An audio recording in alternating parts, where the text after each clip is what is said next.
बिस्मिल्लाहिर्रहमानिर्रहीम। अस्सलाम वालेकुम। विनर्स स्पोर्ट्स के साथ आपका मेज़बान शहज़ादा मोइन हाजिर है, जहां पर हम करते हैं पाकिस्तान सुपर लीग के एडिशन 7 के हवाले से गुफ्तगू और दीगर खेलों पर भी अपने प्रोग्राम में डिस्कस करते हैं। कल हमने देखा कि पहली टीम बन गई मुल्तान सुल्तान, जो PSL 7 की जो है फाइनल में पहुँच गई। दूसरी दफ़ा फाइनल में मुल्तान सुल्तान की टीम पहुँची है और पिछली दफ़ा दिफाई चैम्पियन भी है तो इस टूर्नामेंट की, तो यकीनन मुल्तान सुल्तान के लिए अच्छी खबर है कि वो इस टूर्नामेंट के फाइनल में पहुँची है। दूसरी तरफ हमने लाहौर कलंदर्स का देखा कि खासकर एक वक्त ऐसा आया था, फ़खर जमान जिस वक्त बैटिंग कर रहे थे तो उस वक्त ऐसा लग रहा था कि मुल्तान सुल्तान से जो है ये मैच छीन जाएगी और फ़खर जमान जो है अपनी हार्ड हिटिंग से जो है लाहौर कलंदर्स को फाइनल में पहुंचाने में कामयाब हो जाएंगे, लेकिन ऐसा होता दिखाई नहीं दिया। उसके बाद शाहनवाज दानी ने बड़ी उम्दा बॉलिंग की और उसके बाद जो अपनी टीम को फतह दिलाई। इसी हवाले से हमारे साथ आज स्टूडियो में बात करने के लिए हमारे एनालिस्ट और साथी रियाजुद्दीन साहब मौजूद हैं, उनके साथ साथ स्पोर्ट्स एनालिस्ट बदियुज्जमा साहब मौजूद हैं, उसके साथ हमारे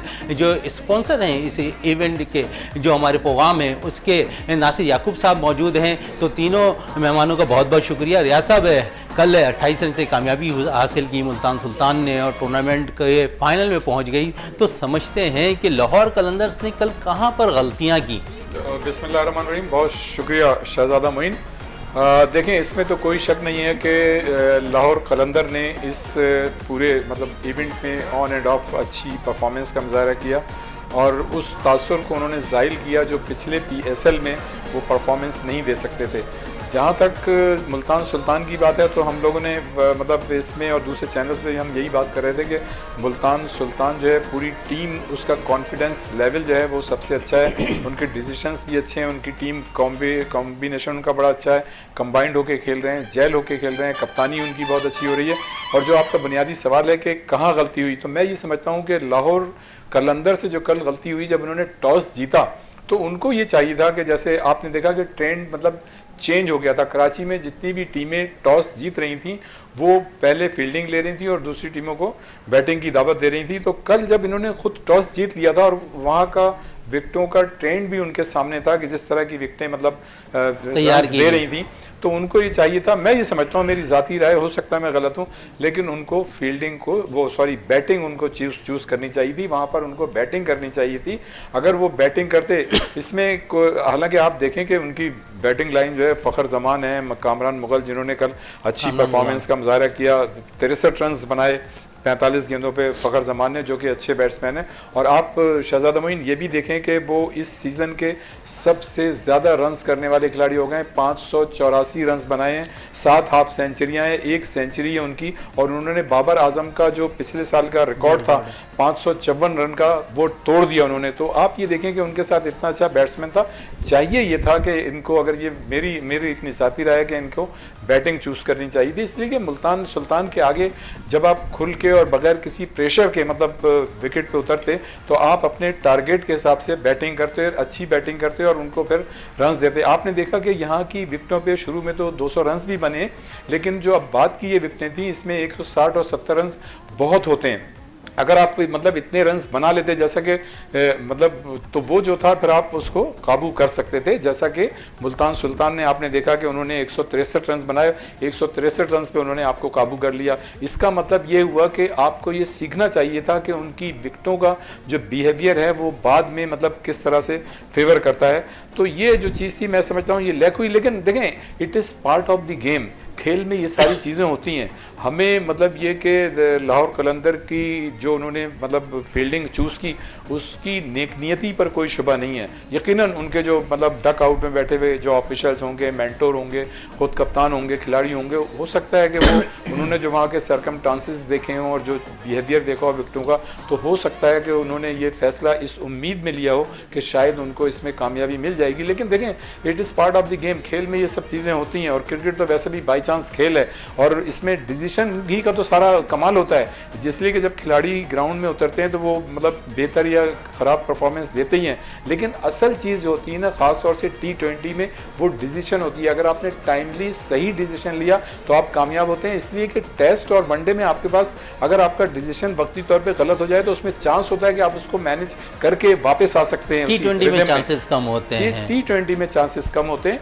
देखें अगर आप फर्ज करें टेस्ट में अगर आप टॉस जीत के बैटिंग या फील्डिंग देते हैं तो उसमें आपको कवर करने का काफ़ी वक्त होता है। आप मतलब अपनी सलाहियतों से उसको मैनेज कर लेते हैं। बिल्कुल मैनेज कर सकते सकते हैं। क्या कहेंगे बदी भाई, कल हमने देखा कि लाहौर कलंदर्स ने टॉस जीता और फिर बैटिंग करने की दावत दी, तो समझते हैं कि जिस तरह का ड्यू फैक्टर चल रहा था कल, और इसमें हमने देखा कि खासकर जो 163 रन स्कोर किए मुल्तान सुल्तान ने, जो इस वक्त के माहिरीन कहते थे कि 170-80 विनिंग टारगेट है पहले बैटिंग करने या करने वालों की टीम के लिए, लेकिन वहां पर गलतियां आप समझते हैं कि टॉस जीतकर फील्डिंग करने का जो फैसला किया वहां गलती है? देखिए ऐसा मैं तो नहीं समझता, क्योंकि टॉस जब आपकी टीम जो भी टीम होती है वो देखती है कि हम तगड़े किस चीज़ में, तो मेरे ख्याल में जो लाहौर की टीम है वो बॉलिंग में तगड़ी है, तो उन्होंने यही फैसला किया होगा कि हम उनकी, क्योंकि आप देखिए मुल्तान सुल्तान की 4-5 बल्लेबाज ऐसे हैं कि जो ऊपर से रन्स करते हुए आ रहे हैं, तो मेरे ख्याल में उन्होंने यही किया होगा कि हम 4-5 को जल्दी आउट कर लेंगे, उसके बाद उनकी टिम डेविड जैसा आपने देखा वो उसका नतीजा मस्बत है, वो नहीं खेला, तो वो इस चक्कर में थे। और दूसरा ड्यू फैक्टर है, वहाँ पर ड्यू फैक्टर है। आप देखें जब भी पानी का वक्फा होता है तो आप देखें पूरी रोलिंग की जा रही होती है, तो वहाँ ड्यू फैक्टर भी था। और ये अच्छी बैटिंग, अच्छी बॉलिंग, अच्छी फील्डिंग से मुल्तान सुल्तान ने जो है वो लाहौर को काबू किया। आपने बात की, कल हमने देखा कि इमरान ताहिर जब बॉल कर रहे थे, जब फखर जमान ने उन्हें छक्का मारा तो काफी परेशान नजर आ रहे थे, उनके बॉल ग्रिप नहीं बन रही थी इमरान ताहिर की। ड्यू फैक्टर था, लेकिन जिस तरीके से फखर ने बैटिंग की, आप फखर 45 बॉलों में जब 63 कर सकता है तो आपके दूसरे जो बल्लेबाज हैं वो क्यों नहीं कर सकते? असल हुआ ये है कि जब आप पे प्रेशर आ जाता है, और कमाल का जो मैं कह रहा हूँ कि कॉन्फिडेंस है मुल्तान की टीम को, चाहे वो उनके बॉलर्स हों, उनके कप्तान हों, चाहे उनके बैटर्स हों, तो उनके में एक होता है ना जब टीम जीतती हुई आती हुई तो आपको प्रेशर नहीं होता। कप्तानी की आपने बात की, मोहम्मद रिजवान ने कल शाहनवाज धानी का इस्तेमाल बड़ा अच्छा किया। यही होता है, देखिए आप जब आप देख रहे हैं कि इतने रन्स बन रहे हैं और एक ऐसे मौके पर उसको चेंज किया, और उसने आकर उस चेंज जब किया तो उसने आउट भी किया और वहां से मैच पलटा है। जब आप देखेंगे फखर आउट है और फखर के बाद जब 2 बैट्समैन उसने और आउट किए तो उसके बाद उनके पास कुछ रहा नहीं था, क्योंकि जब भी आप इस तरह की डिसीजन लेते हैं कप्तान को बहादुर होना चाहिए। कप्तान को अब देखिए जितने भी मैचेस हुए हैं, मोहम्मद रिजवान को आपने देखा कि कभी भी ग्राउंड में उसने गुस्सा नहीं किया, बिल्कुल, चाहे वो छक्का लग रहा हो, चौका लग रहा हो या आउट ना कर रहे हो, कुछ भी उसने कभी गुस्सा नहीं किया। वो बॉलर्स के पास जाता है या फील्डर के पास जाता है। कल हमने यही चीज देखी, इमरान ताहिर के पास गए, उनको समझाया, बेशक 3 छक्के बावजूद भी, हालांकि 3 छक्के पड़ने के बाद अगर आप किसी की जगह सरफराज होते तो मेरे ख्याल में वो सर ही ना छोड़ते, सर ही पकड़े रहते। तो मेरे ख्याल में कप्तान का बहादुर होना, कप्तान के फैसले लेना वो बड़ी बात होती है। और जिस तरीके से लाहौर वालों ने बॉलिंग की थी, 163 रन चेजेबल थे, क्योंकि जब भी तजियाकार थे जो क्रिकेट मुबसर थे उन्होंने कहा था कि यहाँ पर 190-200 रन भी चेज हो सकते हैं, कि जिस तरीके से जो है वहाँ की विकेट है। लेकिन वहाँ यही है कि बॉलिंग बहुत अच्छी की है, बॉलिंग बहुत अच्छी की। नासिर याकूब साहब क्या कहेंगे, कप्तानी के हवाले से बात हो रही है, एक मोहम्मद रिजवान ने बड़ी अच्छी कल कप्तानी की, दूसरी जानिब शाहिनशाह आफरीदी नौजवान कप्तानी के रूप में सामने आए, तो समझते हैं पाकिस्तान के लिए अच्छा साइन है दोनों कप्तानों का कि मुस्तकबिल में हम किसी को भी इस्तेमाल कर सकते हैं कप्तानी के लिए? अस्सलाम वालेकुम। मैं अपने दोनों क्रिकेट एनालिस्ट एक्सपर्ट जो है इनकी बात को सेकंड करूंगा। इन्होंने बहुत अच्छी बातें करी कि अपना कि जो है क्या नाम है, एक तो ये कि मुल्तान सुल्तान जो है बहुत जल्दी ऊपर आई है 2 साल 3 साल के अंदर, और दूसरा ये है कि लाहौर के अंदर भी स्ट्रगल कर रही है पर वो भी अच्छी फ़ाइट दे रही है। मेन मकसद हमारा ये होता है कि हमारे क्रिकेटर ग्रूम हो और जो है वो निकल के इंटरनेशनल लेवल पे आए। तो वो चीज़ें जब से PSL शुरू हुआ है, अपना जितने भी हमारे जो है चेयरमैन आए हैं उन सब का नजम सेठी साहब से लेके अब तक के उन्होंने काफ़ी मेहनत करी है। और हमारे वज़ीर आज़म जो है इमरान खान चीफ पैट्रन है इसके, तो वो उनका भी जो है बहुत इन्वॉल्वमेंट है और उनकी वजह से बहुत चीज़ें तब्दील हुई हैं, जो अच्छी चीज़ें हो रही हैं। और ये है कि ये दोनों टीमें जो है इन्होंने बहुत अच्छी फ़ाइट करी। मेन ये चीज़ है कि फ़ाइट अच्छी करी, और इसमें यह है कि हमारे सामने फ़खर ज़मान ने बड़ी अच्छी बैटिंग की इसमें। हाँ, फ़खर ज़मान ने भी अच्छी बैटिंग करी। इसमें हमारी चीज़ ये है कि हमारे जो यंगस्टर बच्चे हैं वो उनकी क्वालिटी, उनकी जो है मेहनत सामने आ रही है, वो निकल के फिर फ्यूचर में हमारे लिए काम आएंगे। तो और ये जो भाई ने कहा कि दिलेर होना चाहिए, तो फैसले दिलेराना होने चाहिए, जिसमें ये कि हमें कप्तान फ्यूचर में अपनी टीम के लिए, पाकिस्तान टीम के लिए सिलेक्ट करने के लिए भी क्या नाम है, आसानी होगी, और जो और बच्चे जो अच्छे यंगस्टर आए हैं, परफॉर्म कर रहे हैं, वो भी आगे हमें नज़र आएंगे अपनी पाकिस्तान टीम के अंदर। अच्छा नासिर साहब, समझ रहे हैं कि PSL से जो है पाकिस्तान के लिए नौजवान क्रिकेटर्स जो हैं बहुत ज़्यादा निकल कर सामने आ रहे हैं, तो फ़ायदा होता दिखाई दे रहा है पाकिस्तान क्रिकेट टीम को? बिल्कुल फ़ायदा होता नज़र आ रहा है। मैं समझता हूँ कि ये IPL के बाद हमारा दूसरा बड़ा ब्रांड बनता जा रहा है। मैं समझूंगा कि IPL के ऊपर ये बहुत ज़्यादा जो है मतलब कंपटीशन बढ़ गया है, तो इंशाल्लाह फ्यूचर में IPL से भी ये आगे जाएगा, और हमारे लिए ये बहुत अच्छा फ़ैसला है कि हमने ये स्टार्ट करी, और आगे भी हम चाहेंगे कि ये और बढ़े आगे जाए। अच्छा, थोड़ी सी बात रियाज साहब मोहम्मद हफीज़ के हवाले से कर लें। कल एज ए सीनियर उन्हें जो है अपनी कारकर्दगी दिखाने की ज़रूरत थी, लेकिन वो कारकर्दगी नहीं दिखा पाए कल के मैच में, तो क्या कहेंगे मोहम्मद हफीज़ के हवाले से? देखें शहजादा, हम सब मतलब इस पूरे इवेंट में यही गुफ्तगू करते रहे थे कि असल चीज़ ये होती है कि जब एक ज़ाहिर टीम में जो खिलाड़ी होते हैं तो उनको ये देखना चाहिए कि अगर कोई खिलाड़ी नहीं चल रहा था तो वो जिम्मेदारी खुद को कबूल कर लेनी चाहिए और बेहतर परफॉर्मेंस पेश करनी चाहिए। और वैसे भी शहजादा देखें, हर टीम और हर टीम में जितने भी खिलाड़ी होते हैं, ज़रूरी नहीं है कि हर मैच में एक ही खिलाड़ी कंटिन्यू परफॉर्मेंस करता रहे और हम जो है उस पर डिपेंड करता रहें। तो ये ऐसा नहीं होना चाहिए। जब आप किसी खिलाड़ी पर डिपेंड करते हैं तो फिर इस तरह की सिचुएशन सामने आती है कि वो मतलब आपके लिए मुश्किलात पैदा होती हैं। देखें, हफीज़ जो है एक बड़े खिलाड़ी रहे हैं और उन्होंने, आपने देखा कि बैनुल-अक़वामी सतह पर भी उन्होंने बड़ी अच्छी टीमों के खिलाफ बेहतरीन परफॉर्मेंसेस उनकी रिकॉर्ड पे हैं, चाहे वो ऑस्ट्रेलिया हो, इंग्लैंड हो, न्यूजीलैंड हो, उनके खिलाफ उनकी अच्छी परफॉर्मेंसेस रिकॉर्ड पे मौजूद हैं। और हालिया सालों में भी उन्होंने अपनी फ़िटनेस को बरकरार रखते हुए बेहतरीन परफॉर्मेंस पेश की। तो मैं समझता हूँ कि अगर हफीज़ ने कल परफॉर्मेंस नहीं दी, वैसे सीनियर खिलाड़ी, आपका कहना बिल्कुल सही है, उनको परफॉर्मेंस देनी चाहिए थी, लेकिन ये ज़रूरी नहीं है कि हर खिलाड़ी हर मैच में परफॉर्मेंस दे। बिल्कुल, हर खिलाड़ी हर मैच में परफॉर्म करे। इस वक्त ब्रेक के लिए कहा जा रहा है, ब्रेक से वापस आते हैं तो गुफ्तगू को यहीं से जारी रखते हैं।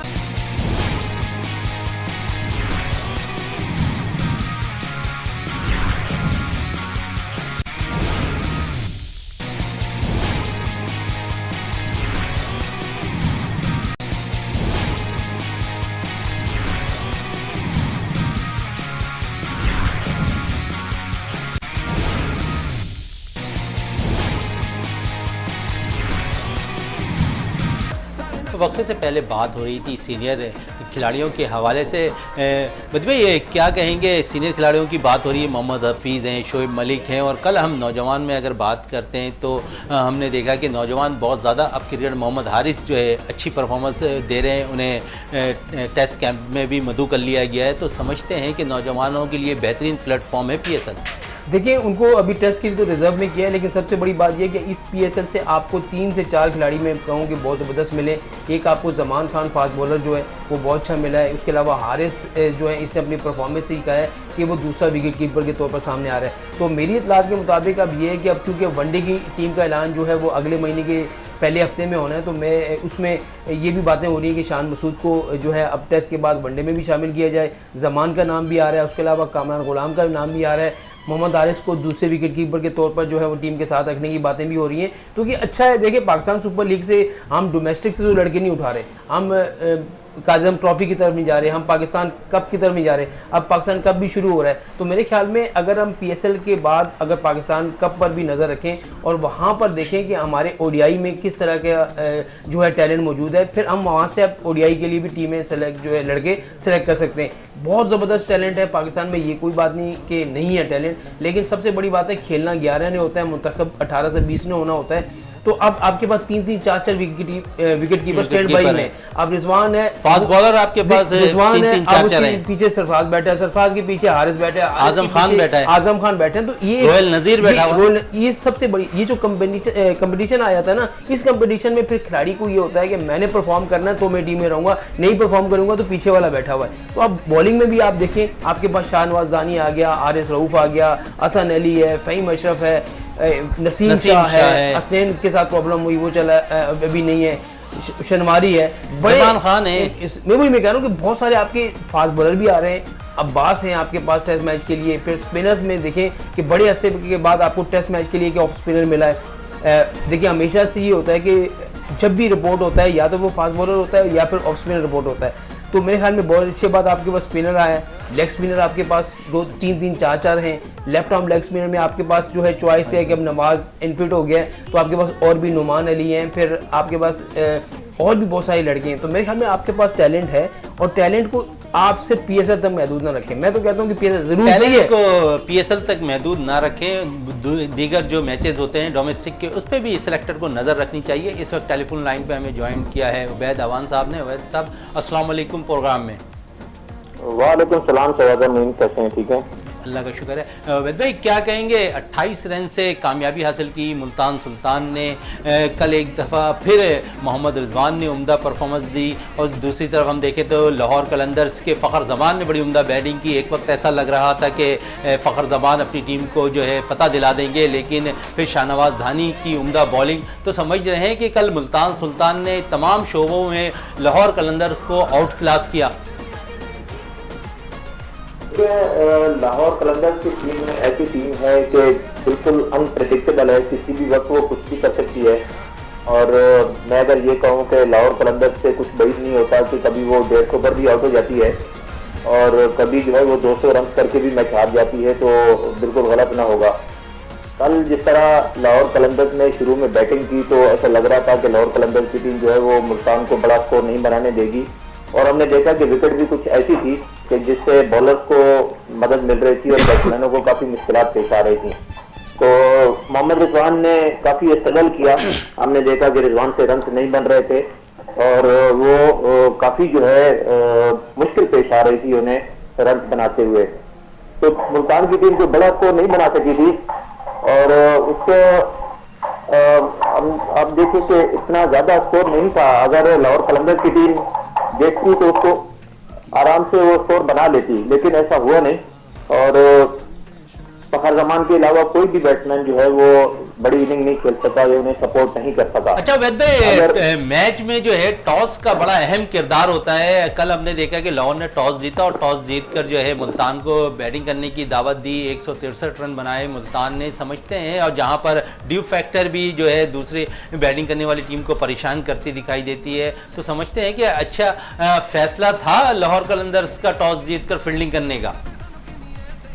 मेरे ख्याल में ड्यू फैक्टर जो है वो अब इतना ज्यादा वो नहीं रहा, क्योंकि शुरुआत के मैचेस जो लाहौर में थे तो उसमें तो हमने देखा कि बहुत ज्यादा ड्यू हो रहा था शुरुआत के जो मैचेस थे, लेकिन अब शायद मौसम थोड़ा चेंज हुआ है लाहौर में, तो इतना ज्यादा असर नहीं पड़ रहा ड्यू का।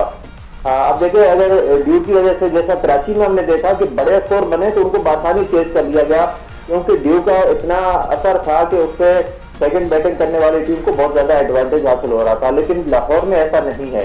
लाहौर में सेकंड बैटिंग करने वाली टीम भी हमें मुश्किलात में नजर आई है, और यही चीज कल लाहौर कलंदर्स की इनिंग के दौरान भी हमने देखी। मेरा ख्याल ये था कि अगर लाहौर कलंदर्स की टीम टॉस जीती है तो उन्हें पहले बैटिंग करनी चाहिए, क्योंकि अगर बैटिंग करके वो 170-80 कर लेते तो उनकी बॉलिंग इस तरह थी कि वो पकड़ सकते थे मुल्तान सुल्तान की टीम को। दूसरा जो मिस्टेक की है मेरे ख्याल में, वो फवाद अहमद को न खिलाना मिस्टेक थी लाहौर कलंदर्स की। पिछले मैच में उन्होंने 2 विकेटें हासिल की थी फवाद अहमद ने, तो ना खिलाना वाकई ज्यादा परेशानी का सबब बनी। तो समझिए फवाद अहमद को भी टीम में शामिल होना था। बिल्कुल फवाद अहमद को खिलाना चाहिए था, क्योंकि समित पटेल को खिलाया गया फवाद की जगह, जो कि कारगर साबित नहीं हुए। और समित पटेल ने ना तो बॉलिंग उस तरह से की ना बैटिंग की, तो फवाद अहमद को अगर खिलाते तो जिस तरह फवाद ने पेशावर जलमी के खिलाफ मैच में 2 विकेटें ली थी, तो यहाँ भी उसका अहम किरदार होता, क्योंकि हम देख रहे हैं कि स्पिनर्स जो है वो यहाँ पर कामयाब हो रहे हैं। शाहनवाज धानी ने कल अच्छी बॉलिंग की और एक्सेप्शनल बॉलिंग की। इस तरह की बॉलिंग जो है वो बहुत कम देखने में आती है, और बहुत कम रन देगा। 19 रन दिए और 3 विकेट ली उसने, तो वो एक अहम फैक्टर साबित हुए मुल्तान के लिए, वरना ये मैच मुल्तान के हाथ से निकल अच्छा, जब 2 ओवर से 38 रन दरकार थे तो रोमान रईस ने बड़ी अच्छी बॉलिंग की, 2 रन देकर 1 विकेट हासिल किया, तो रोमान रईस के हवाले से क्या कहेंगे? बिल्कुल, डेथ ओवर्स में अगर देखें तो मुल्तान के बॉलर्स ने बड़ी अच्छी बॉलिंग की थी, जिसकी वजह से इतने ज्यादा रन नहीं बन सके। और खासतौर से फ़खर जमान के आउट होने के बाद तो मैं समझता हूँ कि मैच हाथ से निकल गया था लाहौर के, और फिर उसके बाद कोई बैट्समैन ऐसा नहीं था जो कि विकेट पर रुकता और रन बनाता, तो उसकी वजह से काफी मुश्किलात पेश आई।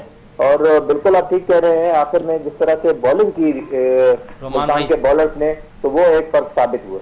देखिए हमें ये एक थोड़ी सी बात ये कह रहे हैं कि समित पटेल को खिलाया और उसके अलावा फवाद को नहीं खिलाया। आप मुझे बताएं कि समित पटेल और मोहम्मद हफीज के 8 ओवर में सिर्फ 47 रन बने, तो वहां तो समित पटेल ने भी अपना काम कर दिया था और मोहम्मद हफीज ने भी अपना काम कर दिया था। जब 8 ओवर में 47 रन बने, इसका मतलब है दोनों बॉलर्स ने आपको 23-23 रन दिए, तो 23-23 रन देना मेरे ख्याल में तो स्पिनर के लिए वो है। तो फवाद को ना खिलाने का मकसद ये था कि समित पटेल बैटिंग भी कर लेता है और बाकी उसने बॉलिंग अच्छी की। आप मुझे बताएं कि उसने 8 ओवर में जब 2 स्पिनर आपको 47 रन देते हैं तो बाकी 12 ओवर में रन बने हैं, सारे जो 115-16 रन बने हैं वो 12 ओवर में बने। रन इतने नहीं थे, लेकिन यहाँ आपको बना के सिर्फ फखर के अलावा मुझे बैटिंग बताएं किसने बैटिंग की, सिर्फ 20 रन कामरान गुलाम के, उसके अलावा किसी के रन नहीं है। तो यहाँ उनका बैटिंग क्लैप्स हुआ है, बॉलिंग उन्होंने बहुत तगड़ी की। और बॉलिंग भाई मैं बहुत ये तगड़ी। समझता हूँ कि ये जो थी ना अपने लाहौर की टीम जो है वो प्रेशर में आ गई। अगर वही जैसे हम बात कर रहे थे, जैसे उबैद भाई ने भी कहा कि टॉस जीत के मतलब पहले बैटिंग अगर कर लेते और 60-70 रन भी बना लेते तो उनकी बॉलिंग ऐसी थी कि कुछ कर सकते थे। लेकिन देखें यही वो मतलब मरहला होता है T20 में कि आपको मतलब अंडर प्रेशर नहीं आना चाहिए, और वो जो है अंडर प्रेशर आ गया बैट्समैन और क्लैप्स हो गए, और मतलब ये कि किसी ने भी जिम्मेदारी कबूल नहीं की। बिल्कुल जिम्मेदारी कबूल नहीं की। नासिर आप क्या कहेंगे, समझते हैं कि लाहौर कलंदर ने जो फैसला किया टॉस जीतकर फील्डिंग करने का, तो समझते हैं सही फैसला था लाहौर का? उस वक्त के हिसाब से देखें, हर दिन हर जो है ना टीम के लिए नहीं होता, मतलब ये होता है कि जिस दिन जो अच्छा खेल पेश करे उसका वो दिन होता है। तो कुछ वीकनेस इसमें जो आई हैं, इससे पहले भी जो है जैसे पाकिस्तान की टीम जो है गैर यकीनी सूरत हाल रहती है कि कभी वो जीत जाती है कभी हार जाती है, इसलिए उसको कहा जाता है कि भाई वो किसी भी वक्त कुछ कर सकती है और किसी वक्त जीत भी सकती है हार भी सकती है। इसी तरीके से यही चीज़ हमने जो है क्या नाम है लाहौर कलंदर के अंदर देखी है कि बहुत कैपेबिलिटी है, बहुत जो है वो क्या नाम है अच्छा कॉम्बिनेशंस है उसके अंदर जूनियर सीनियर का, पर यह है कि वो कुछ फैसले गलत हो जाते हैं उस वक्त के दिन के हिसाब से, जिसकी वजह से वो अपना जीतते जीतते हार जाती है। तो उसको बैठ के इनको आपस में वो करना चाहिए कि हमने क्या गलती करी उस दिन के हिसाब से। तो आइंदा टीम बहुत अच्छी है, कॉम्बिनेशन बहुत अच्छा है, पर ये शायद उनका दिन नहीं था जिसकी वजह से चल। बिल्कुल दिन नहीं था। उबैद भाई है आमिर अजमत के हवाले से क्या कहेंगे? 33 रन की इनिंग खेली है, बड़ा सपोर्ट किया शान मसूद के, तो रन ना कर पाए, लेकिन जो है सपोर्ट दूसरे बैट्समैनों के साथ करते नजर आए आमिर अजमत, उनके हवाले से क्या कहेंगे? नहीं, आमिर अजमत ने बड़ी अच्छी बैटिंग की, खासतौर से इस कंडीशन में उसे अहम मैच में उन्हें चांस दिया गया, और वो भी इस सूरत में कि उनका इतना ज्यादा एक्सपीरियंस नहीं था, और डोमेस्टिक में भी इतना ज्यादा एक्सपीरियंस नहीं रखते मैचेस खेलने का, लेकिन उसके बावजूद उन्होंने बड़ी अच्छी बैटिंग की और विकेट रोक के रखी। शान मसूद के आउट होने के बाद भी वो विकेट पर खड़े रहे, और जिस तरह से उन्होंने सपोर्ट किया तो वो एक अहम किरदार था। 33 रन की इनिंग भी खेली, और मेरे ख्याल में वो उस तवक्कुआत पर पूरा उतरे जो कि कप्तान ने उनके ऊपर किया या टीम मैनेजमेंट ने उन्हें जो जिम्मेदारी दी थी उसको उन्होंने पूरा किया। मुल्तान से रन नहीं बन रहे थे, लेकिन उसके बावजूद रिजवान, आमिर अजमत और उनके जो बैट्समैन थे वो विकेट पर खड़े रहे, और आहिस्ता आहिस्ता स्कोर करते करते भी 163 तक ले गए, जो कि एक ऐसा टारगेट साबित हुआ जिसको लाहौर की टीम अचीव नहीं कर पाई। अच्छा, थोड़ी सी बात आज के मैच के हवाले से कर लें, पेशावर ज़ल्मी और इस्लामाबाद के हवाले से, तो क्या कहेंगे आज के मैच किसको देख रहे हैं? फेवरेट है आप उबैद भाई? आज के मैच के लिए एक तो अहम खबर यह है कि एलेक्स हेल्थ जो है वो सिलेक्शन के लिए दस्तयाब है, जिसका इस्लामाबाद को जरूर फायदा होगा, क्योंकि एलेक्स हेल्थ ऐसे बैट्समैन हैं जो कि अच्छी बैटिंग करते हुए आए थे, और इस्लामाबाद की तरफ से अब तक वेस्ट टूर्नामेंट में सबसे ज्यादा रन बना चुके हैं।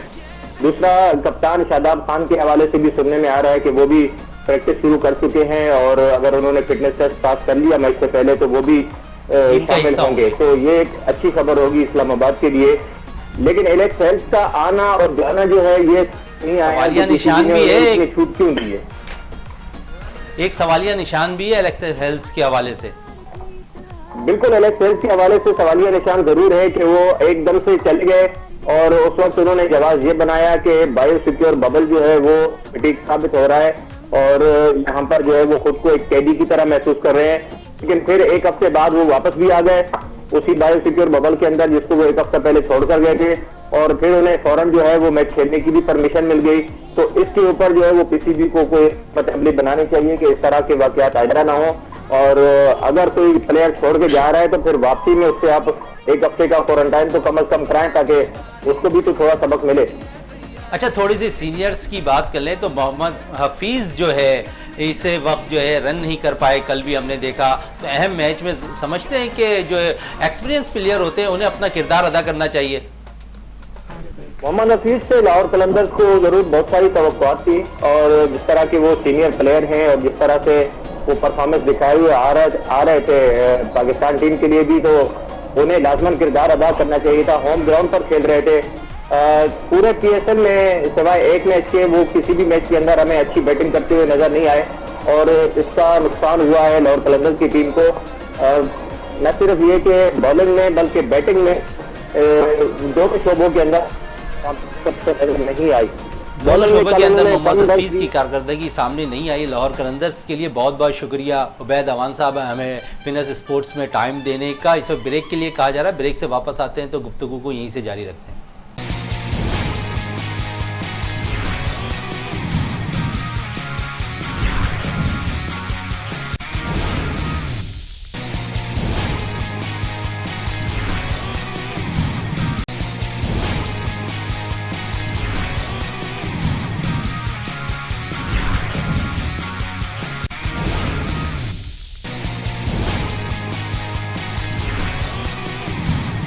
वक्फे से पहले बात हो रही थी सीनियर खिलाड़ियों की, और अब हम देखते हैं कि आज जो है पेशावर ज़ल्मी और इस्लामाबाद यूनाइटेड के दरमियान मैच खेला जाना है। तो रियाज साहब क्या कहेंगे आज के मैच के हवाले से? बड़ा ज़बरदस्त मैच होगा दोनों टीमों के लिए। अगर जो भी टीम हारेगी वो टूर्नामेंट से बाहर हो जाएगी। तो समझते हैं कि बड़ा इंपॉर्टेंट मैच है आज के लिए, और तमाम सीनियर, जिस तरह हम सीनियर्स के हवाले से बात करें, जो सीनियर्स खिलाड़ी खेल रहे हैं टीम के अंदर, उन्हें अपनी कारकर्दगी ज़रूर दिखानी पड़ेगी।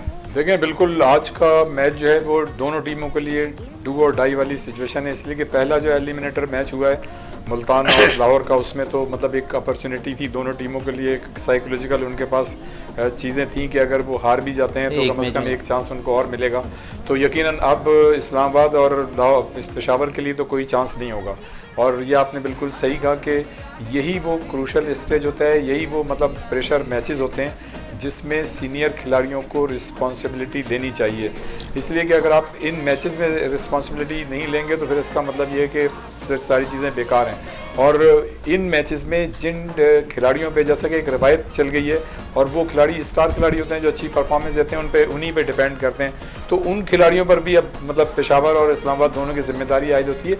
लेकिन मैं ये समझता हूँ कि आज के जो ये मैच है एलिमिनेटर का, ये दूसरा इस्लामाबाद और पेशावर के दरमियान, इसमें थोड़ा सा इस्लामाबाद को एज इसलिए हासिल होगा कि एलेक्स वो वापस आ गए हैं। दूसरे के शादाब खान जिनका फिटनेस टेस्ट अभी होगा, अगर वो टीम में आ जाते हैं तो मैं ये समझता हूँ कि एक बड़ा साइकोलॉजिकल उनको सपोर्ट मिलेगी टीम के खिलाड़ियों को। और अभी जो बात हो रही थी इससे पहले कि एलेक्स हील से मुतालिक कि वो जब उनकी मर्ज़ी आती है, जैसे उबैद भाई बात कर रहे थे, और जब मर्ज़ी चाहती चले आते हैं, तो मैं ही समझता हूँ कि जब किसी भी इवेंट से पहले जो मतलब एक बाकायदा मुआहदा होता है, उसमें कम से कम इन चीज़ों को देखना चाहिए, और कतई नज़र इसके कि कौन पाकिस्तानी खिलाड़ी है या कौन बाहर का खिलाड़ी है, उस पर अमल होना चाहिए। और ये बात बिल्कुल सही है कि एलेक्स हील्स ने जब मतलब ये कि मेरे ख्याल से उन्होंने एक बहाना उनकी नज़र में था और उनको जाना था, तो उन्होंने कहा कि चूँकि मैं अपनी फैमिली के साथ नहीं हूँ तो मैं बड़ा अजीब सा फील कर रहा हूँ, और मैं दिन भर जो है सिर्फ लूडो या कैरम बोर्ड खेल के गुजारा नहीं कर सकता। और भाई तो बात ये है कि जो मतलब ये कि पैरामीटर से जो बायो बबल मतलब पहले से तो ऐलान कर दिया गया था ना कि सारे खिलाड़ियों को उन्हीं मराहिल से गुजरना पड़ेगा। तो जब इवेंट में पार्टिसिपेट करने वाले मतलब सैकड़ों खिलाड़ी उस बायो बबल पे और SOPs पे कोविड-19 के हवाले से अमल कर रहे हैं, तो फिर आपको भी अमल करना चाहिए था। लेकिन मैं ये समझता हूँ, देखें शुरू से एक इसमें कोई शक नहीं है कि PSL जो है जब से शुरू हुई है बेहतरीन अंदाज से उसको मैनेज करने की कोशिश की गई है, लेकिन कहीं ना कोई थोड़ा बहुत ऐसा खला रह जाता है, होता तो छोटा सा है लेकिन वो पूरे आपके इवेंट को डैमेज करने की मतलब उसमें पोटेंशियल होता है। मैं ये समझता हूँ कि जैसे जो खिलाड़ी मतलब यहाँ से गए, तो ये पहले से एक ऐसे माहदे होने चाहिए सही तरीके से कि वो इस तरह का अगर अमल करेंगे जैसा उन्होंने किया, तो फिर आपकी मतलब कि PSL जो एक दुनिया का एक बेहतरीन ब्रांड बन चुका है, इसका सॉफ्ट इमेज दुनिया में जा रहा है, वो मुतासर होगा और उसका असर फिर दूसरे खिलाड़ी जो है वो भी लेते हैं, और फिर वो भी इस तरह से आपकी जो है मिसमैनेजमेंट की वजह से मतलब इसका जो खराब। क्या कहेंगे आज के मैच के हवाले से, किस टीम को देख रहे हैं कि एज हासिल है? इस्लामाबाद पिछली अगर परफॉर्मेंस देखें तो बड़ी डाउन चली आ रही है, लेकिन हम पेशावर ज़ल्मी की अगर बात करें तो उनका मोराल जो है बहुत हाई होता जा रहा है इस टूर्नामेंट्स के अंदर। शुरू में मैचेस ज़रूर हारे, लेकिन अब मोराल जो है बहुत हाई है। तो समझते हैं कि आज एज हासिल होगा पेशावर ज़ल्मी को। देखिए एलेक्स हेक्स ज़रूर आए हैं, लेकिन ज़रूरी नहीं है कि एक खिलाड़ी अगर जाता है और वापस आएगा और पहले ही मैच में परफॉर्म कर देगा, ऐसा कुछ नहीं होता।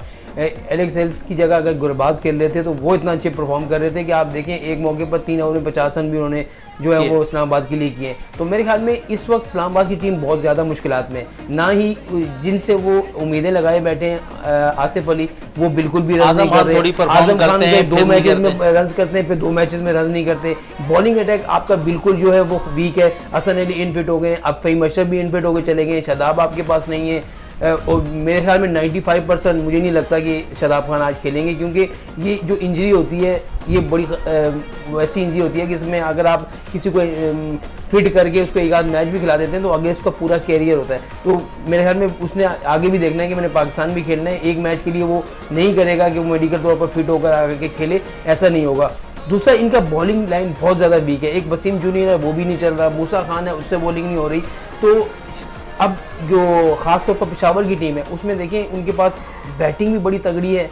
अब जज़ई है, उसके अलावा हैदरी को पीछे शोएब मलिक बैटिंग कर रहा है। सिर्फ उनका रदरफोर्ड जो है वो थोड़ा सा डाउन है, वो नहीं रन कर रहा। बड़े मैचेस के बड़ा प्लेयर है और हो सकता है। और दूसरा उनकी बॉलिंग बड़ी अब तगड़ी हो गई है। उमर अच्छी बॉलिंग कर रहा है, वहाब खुद जो है बहुत अच्छी बॉलिंग कर रहा है, फिर उनके जो स्पिनर हैं वो बड़ी अच्छी बॉलिंग कर रहे हैं। तो मेरे ख्याल में इस वक्त जो है पेशावर ज़ल्मी को जो है वो एज हासिल है और इस्लामाबाद थोड़ा सा डाउन है। एज हासिल है बदी साहब।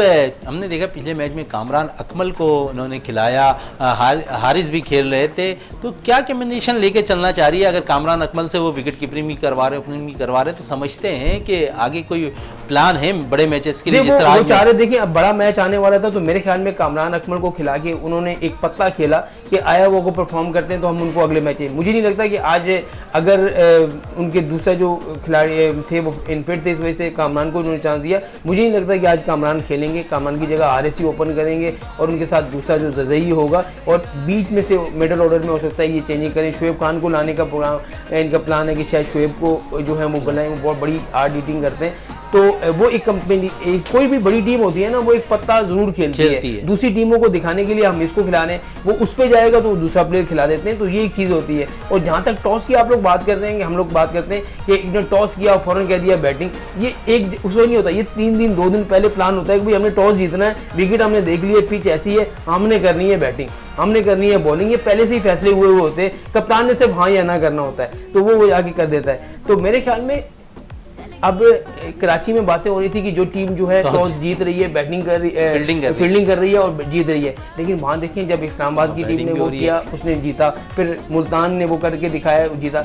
जब आपका कॉन्फिडेंस, आप अपने पर एतमाद होगा, जब एक खिलाड़ी इस नियत से जाता है ना मैदान में कि मैंने ही जीतना है, तो उसको वो फिर कोई नहीं। आप देखें कल जितने रन्स थे कोई नहीं कह सकता था कि लाहौर की टीम हार जाएगी। लेकिन यहाँ ये होता है डिसीजन, आपकी कप्तानी कैसी हो रही है, आप बॉलर को कैसे इस्तेमाल कर रहे हैं, फील्डर को कैसे इस्तेमाल कर रहे हैं। तो आज का मैच भी कप्तानों की जो है वो होगी। क्या वहाब रियाज किस तरह की कप्तानी करते हैं? आसिफ अली में कप्तानी के ऐसे गुर नहीं है। शादाब अगर आते हैं तो मुझे नहीं लग रहा है कि वो उस तरह की परफॉर्मेंस है, इससे मुझे भी उम्मीद नहीं है कि अगर वो पिछली बैटिंग अच्छी कर रहे हैं तो वे आपके पहले ही मैच में परफॉर्म कर देंगे। बिल्कुल ना साहब, क्या कहेंगे आज पेशावर ज़ल्मी और इस्लामाबाद यूनाइटेड के दरमियान जो मैच खेला जाना है उस हवाले से? देखिए पेशावर ज़ल्मी के पिछला हम जो है चंद साल देखें तो बहुत अच्छा ग्राफ रहा है उनका। और शुरू में तो पेशावर ज़ल्मी और कोयटा ग्लेडिएटर्स ये दोनों जो है टॉप पे रही हैं और बीच में 1-2 साल जो है थोड़े इनके ख़राब गए, पर ये कि टीम बहुत अच्छी है और बहुत जो है यंगस्टर और जो है सीनियर और यंगस्टर दोनों मिलकर एक अच्छा वो है बैच है। और इसी तरीके से इस्लामाबाद भी जो है बीच में 1-2 उसमें इवेंट्स पे उसमें जो है अपने मैचेस में जो है जीत चुकी है फाइनल में। तो अच्छा कंपटीशन होगा, पर मेरे हिसाब से पेशावर ज़ल्मी ज़्यादा आज के मैच के लिए फेवरेट है। नसीर साहब क्या कहेंगे, आप लोग जो प्रोजेक्ट बना रहे होते हैं तो उसमें कितना अमल दखल रखते हैं प्ले ग्राउंड्स का? देखें हम अल्हम्दुलिल्लाह अभी हमारा नया प्रोजेक्ट आ रहा है ज़्यादा रेजिडेंशियल मॉल। एक तो ये कि वो आम लोगों की अप्रोच में है, वो उसके रेट्स बहुत नॉमिनल हैं। फिर वहाँ अतराफ़ में स्कूल, मस्जिद, park, playground, everything available. Green बस का स्टॉप बहुत करीब है तो 2 मिनट की वॉक पे। तो बहुत अच्छी वो है क्या नाम है प्रोजेक्ट Planning है, है। हाँ प्लानिंग है, और वहाँ सारी जो है कन्वेंस मौजूद है लोग अप्रोच के लिए। ग्राउंड्स के लिए हम वहाँ बिल्डर्स जो है 2-3 ग्राउंड्स को अप्रोच कर रहे हैं कि हम उसको मैनेज करें और अपने अंडर में लेके बच्चों के लिए सेहत अफ़ज़ा माहौल फ़राहम करें।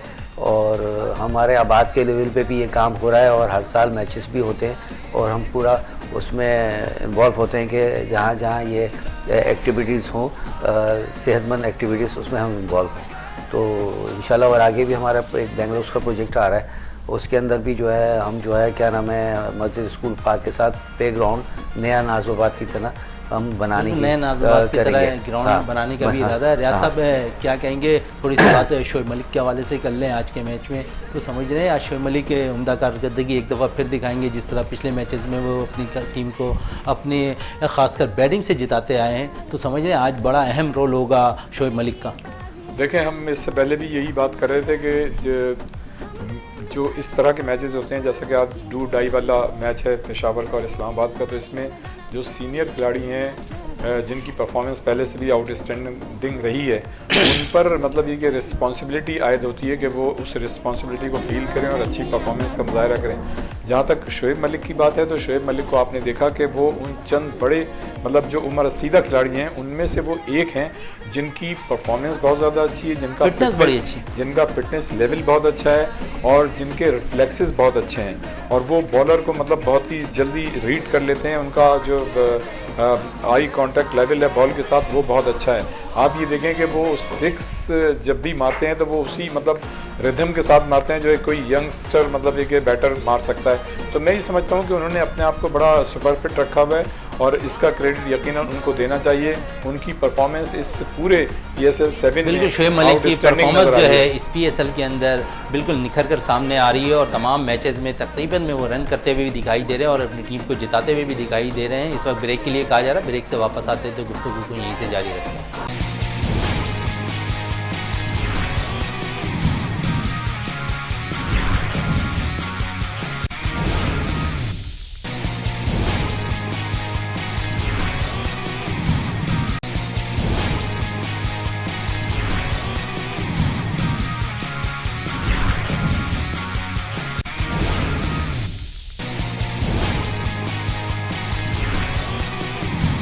वक्फे से पहले बात हो रही थी शोएब मलिक के हवाले से और हमने देखा कि पूरे टूर्नामेंट्स के अंदर शोएब मलिक अपनी अच्छी कारकर्दगी दिखाई दे रहे हैं। अगर आज के मैच के हवाले से हम बात करें तो पेशावर ज़मीन इस्लामाबाद का मैच है आज और हम देख रहे हैं कि अब थोड़ी सी चीज़ जो है टिकटों के हवाले से जो ब्लैक होती हुई नज़र आ रही है। हमने कल भी देखा कि लाहौर में टिकटें ब्लैक हुई हैं, तो इसी हवाले से बदी साहब से भी बात करते हैं। बदी साहब क्या कहेंगे, टिकटें की ब्लैकिंग शुरू हो गई, इस पर क्या कहेंगे आप? देखिए, होता ये है कि जब कोई मैच, जब ख़ास तौर पर लाहौर का मैच, क्योंकि लाहौर वहाँ की मकामी लोग समझते हैं और लाहौर को ज़्यादा देखने के लिए लोग आते हैं, तो आप जब भी देखेंगे लाहौर का मैच हुआ, लेकिन फिर भी आप अगर 27-28 हज़ार अफराद की वहाँ पर जगह है, लेकिन फिर भी स्टेडियम आपको भरा हुआ नज़र नहीं आया।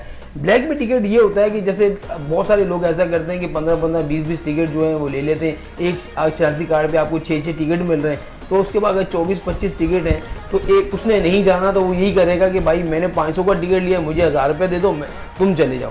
तो ये एक होता है कि जो शौकीन होते हैं वो लोग खड़े होते हैं टिकटों के लिए। हम यहाँ ऐसे स्टेडियम में भी देख रहे थे कि यहाँ बाहर लोग खड़े होते थे, कहते हैं वो टिकट विकेट लोगों से मांग रहे होते थे। लेकिन नेशनल स्टेडियम और लाहौर में जरा सा फर्क है, यहाँ पर 25 है, वहाँ 100% शायकीन क्रिकेट मैच देख रहे हैं। यहाँ पर ये है कि यहाँ पर ब्लैक का कोई सिस्टम नहीं था, इस वजह से सिस्टम नहीं था। लोग ऑनलाइन करा रहे थे, उनके पास टिकट डायरेक्टली मोबाइल पे आ रहे थे और वहीं से वो इजी पैसा के जरिए जो है वो पेमेंट कर रहे थे।